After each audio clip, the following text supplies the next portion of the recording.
I am comfortable using legal jargon in everyday life. I object.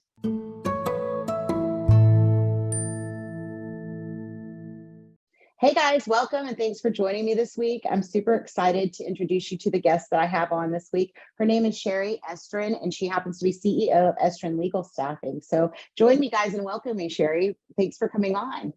Thank you. I'm excited about being here. I've watched you forever, and I just love you, love you, love you. Well, thank you so much. So guys, listen, here's the thing. Chere started her business, I don't know how long ago, but she started a $5 million legal staffing business on $2,000. And if that isn't a testament to entrepreneurship and all the things that I talk about, often, I don't know what is. But Chere, talk to us a little bit about how you got started and what that was like, that entrepreneurial journey for you, and how you grew it and scaled it. Sure. Let me just say that it's been a wonderful ride. I've just had the greatest time. My philosophy is you got to get up in the morning and love it. I was working at a major law firm that's one of the top 10 law firms actually in the entire world. And I was really unhappy. Why was I unhappy? Because I wasn't in control of my own destiny. I was under the control of somebody who was on top of me, and somebody who was on top of them, and somebody who was on top of them. And I decided, okay, let's do it. And so what I did was I took a year. I was an administrator. I did a lot of recruiting in that particular job. I decided, what part of my job do I like the best? And the part of the job that I liked the best was making people happy, right? By giving them new jobs. So I took that and I thought, okay, what are we going to do? Let's do legal staffing. So I took a year, and what I would do is I would put my name in every single solitary ad, posting, anything where I could get my name out. I did we did seminars in those days. I'm not going to tell you how far back that was, but we did seminars. I wrote articles, and I got as much PR as I possibly could. So then when I would go out on my own, people would see the name. They would say, that name sounds familiar. I don't know where I've seen it, but the name sounds familiar. That's all I cared about. I don't care if they read my latest article. All I cared about was that they knew the name. So I had $4,000 to my name. I took $2,000 and invested it in my company, believe it or not. And I took $2,000 to live on. The $2,000 when I sublet a teeny tiny little office inside of a law firm. And I left my job very nicely and took them as my first client. And that's how it started, because I was able to say, look, I've got this AmLaw, what we call American Lawyer Top 10 law firm on my client list. Well, that's all I had to say. And then the others, because they want to do what their colleagues are doing. And so they came and started to become my clients. And I gradually grew it from there. I didn't know from nothing. I'll tell you, I didn't know P&Ls. I didn't know projecting payroll. I didn't know. So what I did was I surrounded myself with what I call a board of directors, a great consultant, a great accountant, a great lawyer, somebody else who was probably a competitor, and I got advice. And it's not something that you can really read in a book. It's not, okay? It's something that you have to experience. And then I started to grow the business. And what I did was I concentrated on the temporary help division, because I began to think, what is your exit strategy? How do you want this to end? And I thought, how do I want it to end? Is I wanted to sell it to one of the biggest companies ever and cash out. That was my goal. You always, always, always have to have an exit strategy. Always. It doesn't just go on and on and on and on. So what I did was I started to open a Los Angeles office. I opened an Orange County office. I opened a San Jose office. I opened a San Francisco office. I had 4 offices. And then again, I continued to get as much publicity as I possibly could. And I began to pick up the top law firms in the country, the very top, because everybody wants to go where the best go. Okay, so if they say, yeah, this top AmLaw law firm uses Estrin, then I want to use Estrin. So I began to roll it into place. And the big guys came knocking, and I had two very, very good offers, one of which I accepted. And I did all this in 2.5 years. It just took me Wow. 2.5 years, and I cashed out and went to work for a $5 billion corporation, reporting directly to the CEO. There was no one in between us. And I cried in the shower every morning. Oh no. Right in the shower every single morning.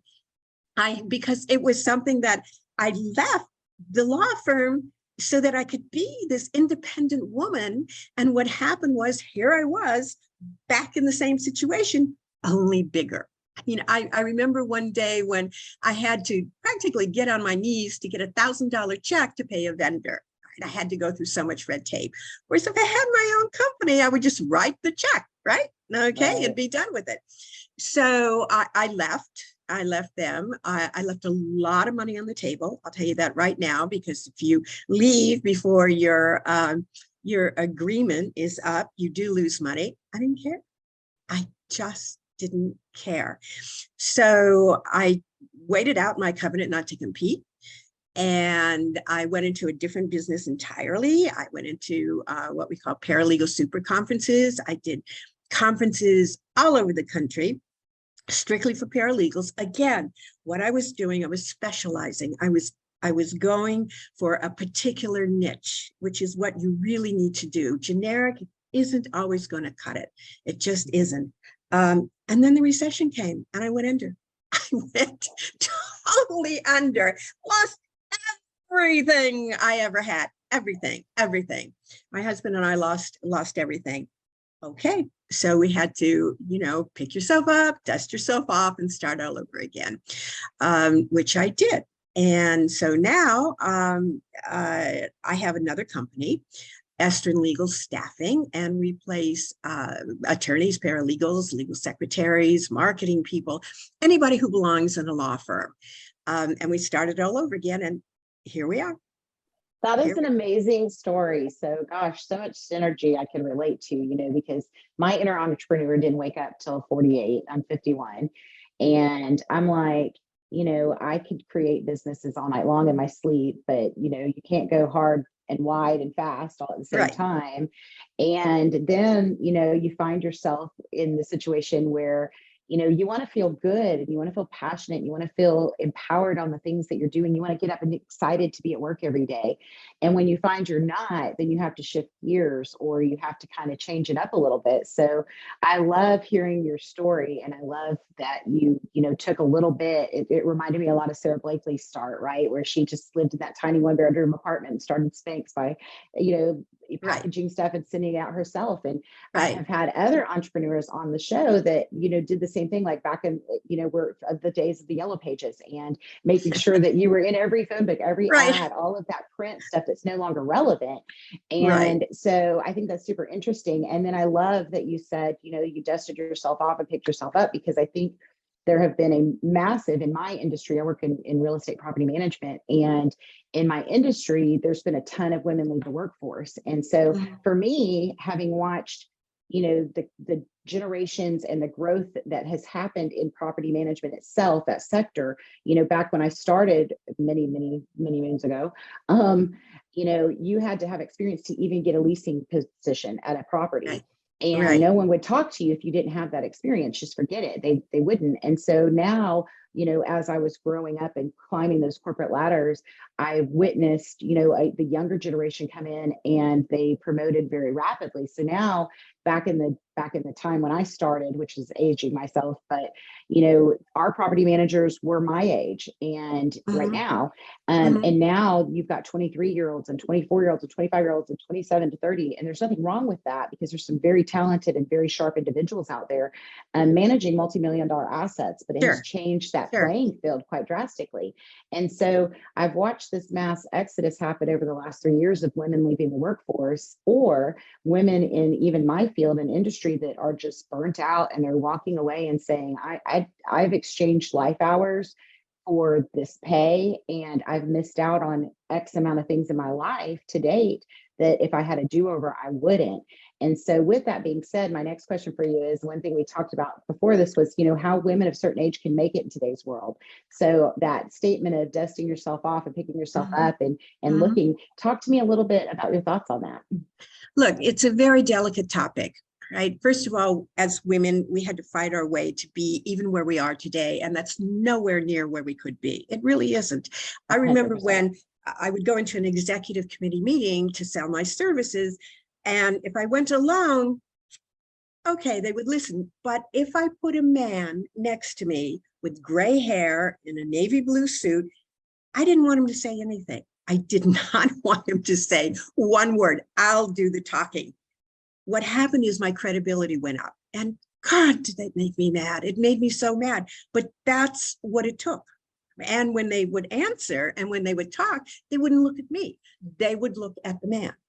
So what does that tell you? It tells you that women have had a hard time.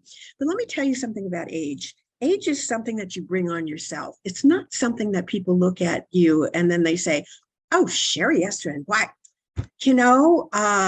How old are you? Okay, I don't get that. Although the other day, somebody who was mad at me did call me an old fossil. So I'm still processing that. Okay, I'm still processing.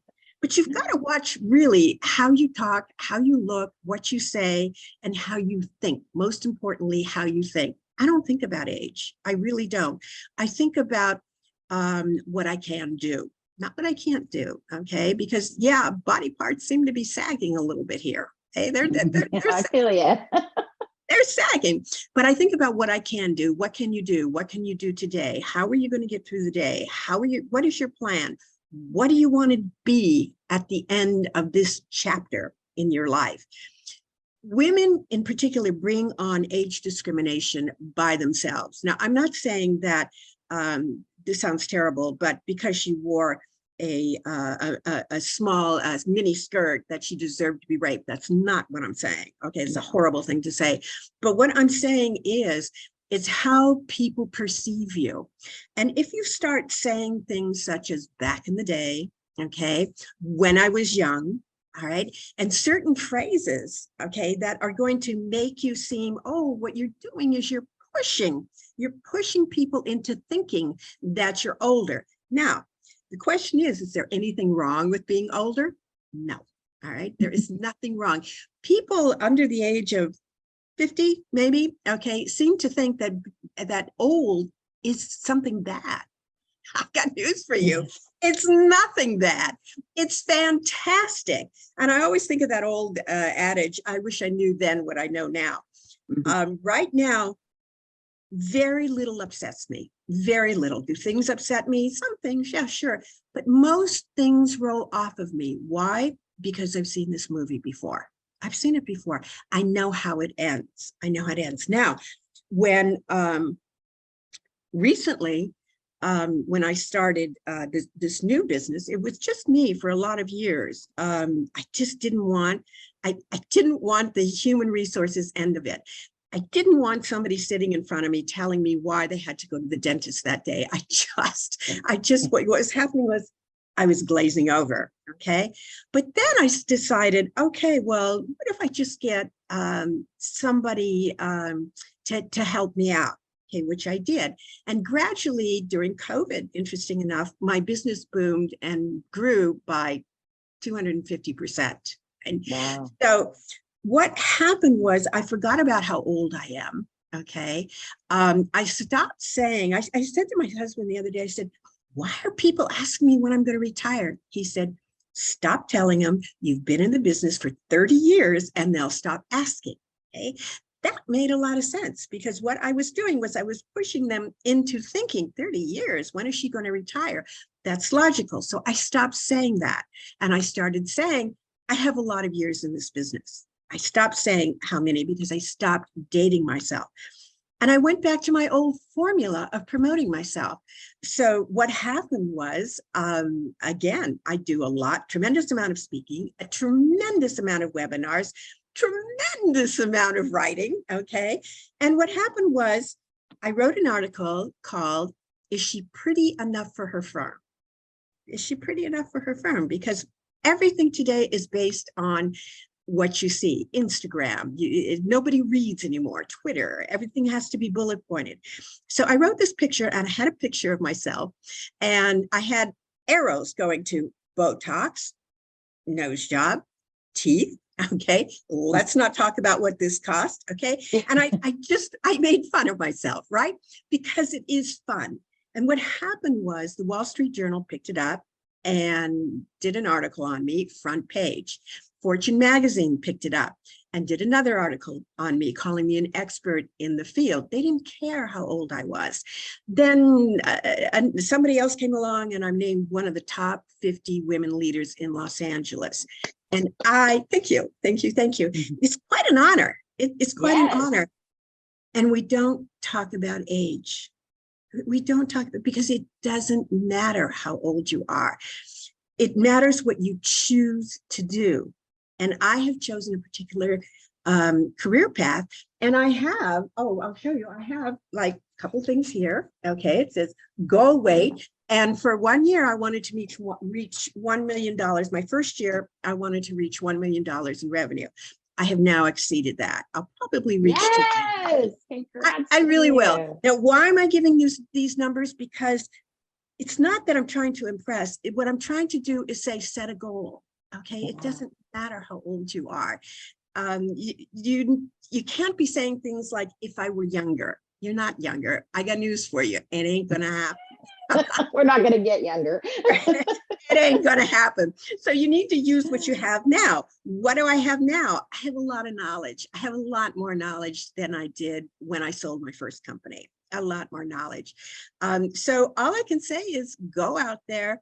I don't care how old you are. Be careful of how you present yourself. And that's not saying you have to wear the best designer clothes or get a facelift or do anything like that, but make use of the age that you are in a way that doesn't keep promoting how old you are. And I'm telling you, women of a certain age, there's a lot of us out there, and we're making it. And we're making it.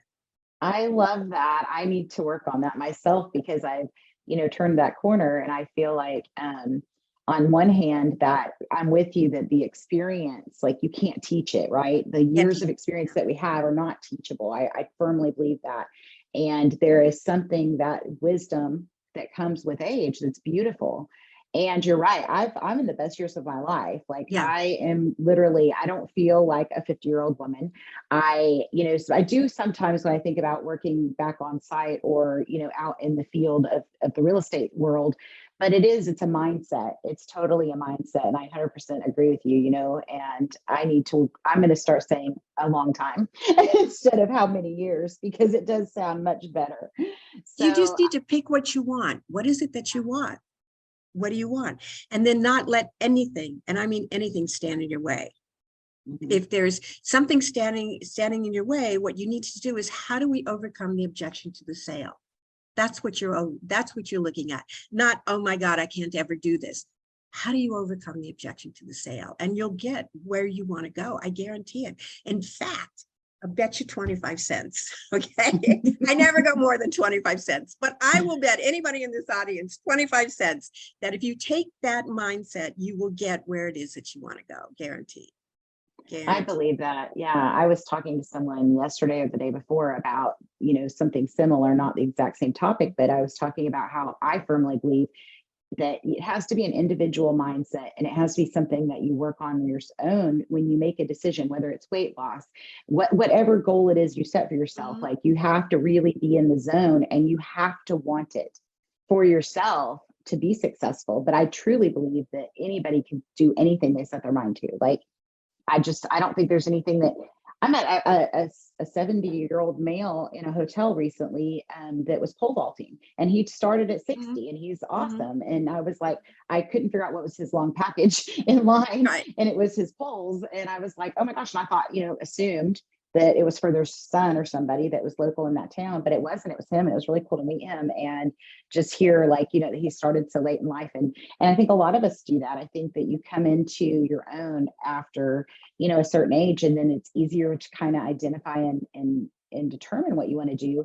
I also don't think there's anything wrong with switching gears either. I think, you No. know, that's totally fine too. And a lot of people have done that. And, you know, if I were in a different place in my life and still had kids at home and stuff, I would probably be reconsidering my career, to be honest. But totally on the same page with you. So I loved a little note that you had said about why nice women don't get the corner office. Let's talk Right. about that.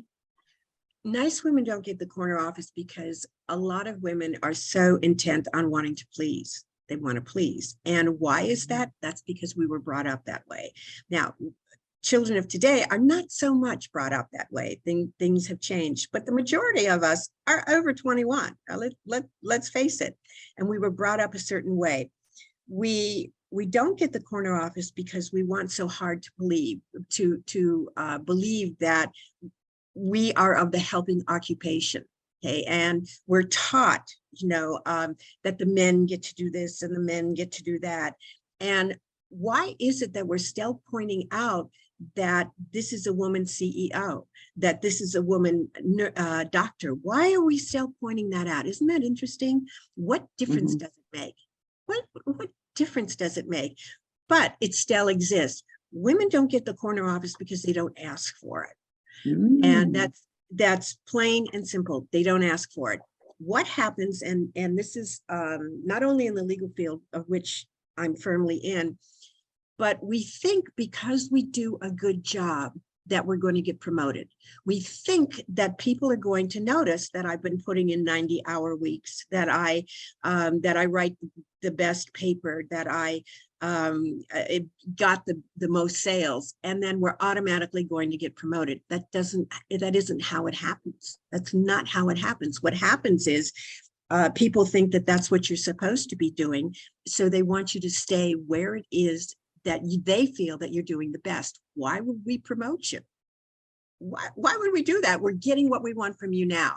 So what you're going to have to do is make a plan. I wanted to go back for something you said, that you said, well, you have to want it. You have to more than want it. You have to have a plan, because why women don't get that corner office is because they want it. Sure enough, of course they want it, but they don't have a plan on how to get there. So there are all kinds of techniques that I teach in some of my webinars on how to move up that invisible career ladder. How do you move up? Because wanting it isn't enough. Dreaming about it isn't enough. Hoping that you're going to get noticed is the worst possible plan you could ever have.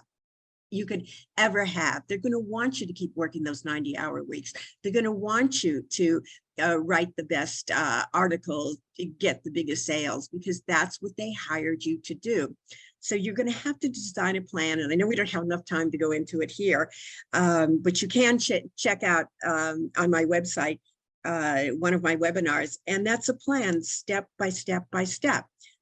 For example, you take a class, right? You take a class in something new. What do you do with that? Well, what you do is you send a memo around to the powers that be, and you say, I recently took a class on such and such. I can help you out on blank, blank, and blank, blank. You take a look at the master calendar. You take a look at what's coming up. I see that you have an event on October 29th. I can do blank, blank because I just took this class. How about having me, how can I help you on this particular project? Can I do blank or can I do blank? Never, never, never wait for them to give you a yes or no, because most likely they're going to give you a no. What you do is you give them an A or you give them a B, and people will choose. They will choose. Okay, but don't give them a yes or no. Can I help you on this? The answer is no. Okay, now, why? Because they think, oh, I'm going to have to train you. I don't have the time to train you. I think I'd rather do it myself. So how do you get up? How do you start moving up? You start by giving them an option to use you at the next level, always at the next level. What is the next step up? Let's plan it. Okay, let's plan it. What is the next step up from here? I'm doing this right now, but what is my supervisor doing? Oh, they're doing blank, blank. I can do that. Let me get there. And stop waiting for people to notice you. They're not going to notice. They're not going to notice unless you make them notice you. And that's part of the reason, only part of the reason why nice women don't get the corner office. We just don't speak up. So many good nuggets, so many good nuggets in that. So, I agree with you because I spent my career in property management, and I climbed that corporate ladder, and I was super high achiever, super dedicated, career driven, would work all those hours, miss out on my kids' stuff, like Mhm. not because I chose. I mean, essentially, I did choose to chase that career over staying with home more with my kids, but it was out of a desire to be able to provide for, right, and to let them have a lifestyle that I wanted and dreamed for them to have. But it's an interesting thing because once I got, climbed the career ladder at a couple of organizations, and then, I was kind of like, now what? Now Now what does what? Monica, what do Right, I do? And you right. find yourself, I think a lot of us are really career driven and focused, and we just get our eye on the prize and we're going, going, going, going. And that's one of the beautiful things my husband and I talk about a lot is that, the pandemic, the last 3 years have been really hard. And I started my business at the end of 2018. So it was really a year and 2 months old when the pandemic hit. And my first year was stellar. And then the pandemic, I work in property management, in more particularly the student housing sector, and campuses shut down. Well, people weren't going to spend marketing and, the things that Right. I provide. And so it was really a hard time.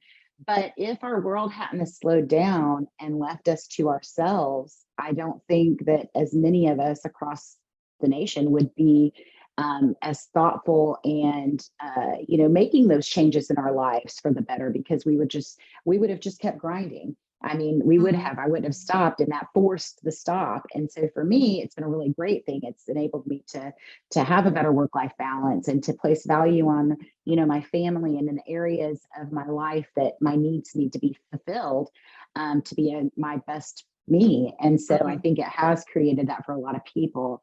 But a lot of people are really, kind of reflecting on what they're doing and climbing that career ladder, and what their focus is. My favorite question, I do a lot of recruiting myself, actually, for property management folks. And I love to ask people, what's your dream job? What's your goal? Right. We And ask that in our interviews. Yes. What's your yeah, ideal job? Tell me about your yeah. ideal job. Right. Yeah, for sure. So I agree with you. There's a lot of good nuggets there. I definitely will get online and check out your webinars. Where's the best place for our listeners to catch up with you at? Check me out at Estrin, ESTRIN, legalstaffing.com, estrinlegalstaffing.com.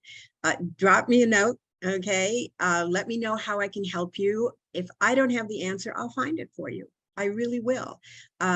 Contrary to rumors about what I know, I don't know everything. I don't know everything, but I sure as heck know how to go about finding it for you. And I'd be happy to do that. Absolutely. So that's estrinlegalstaffing.com. And I'm here for you I anytime. love that. That's amazing. So listen, guys, that's going to wrap up our time this week. Sherry, thank you so much for coming on. I Yeah. think we should do a follow-up episode because you and I have a lot we could talk about. Oh, Um, yeah. so so we'll try to get you on the book soon. But guys, listen, thanks for tuning in this week. It's been such a pleasure talking to you, Sherry. If you have Yeah. any questions for myself or her, feel free to leave notes in the comments and we'll get back to you. But thanks for tuning in and have a great week, everyone.